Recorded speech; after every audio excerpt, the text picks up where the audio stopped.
British వాళ్ల నుంచి స్వాతంత్ర్యమైతే తెచ్చుకున్నాం గాని స్వేచ్ఛ ఇచ్చేటందుకు తెల్లోళ్ళు టైం తీసుకున్నారు.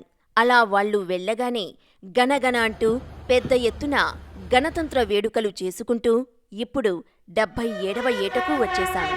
కాకినాడ పోలీస్ పెరేడ్ గ్రౌండ్లో 77వ గణతంత్ర దినోత్సవ వేడుకలు ఇన్ఛార్జ్ కలెక్టర్ భరత్ చేతుల మీదుగా అపూర్వంగా జరిగాయి.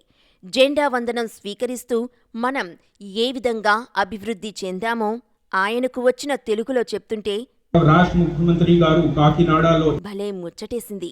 కులమతాలకు అతీతంగా మనం నిలబడిన తీరు కలెక్టర్ అపూర్వ భరత్ వివరిస్తుంటే భరతమాత ముద్దుబిడ్డలం మనమేగా అనిపించింది.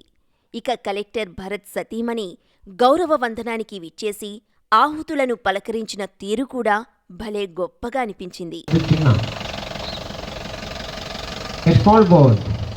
1100 మందికి ఇన్స్ట్రుమెంట్లు ఇతర ప్రయోజనాలు కల్పిస్తున్నాం. 20,000 మంది ప్రభుత్వ పాఠశాలల విద్యార్థులకు డాక్టర్ సీతమ్మ మధ్యాహ్నం బడి భోజన స్కీమ్ అమలు చేస్తున్నాం.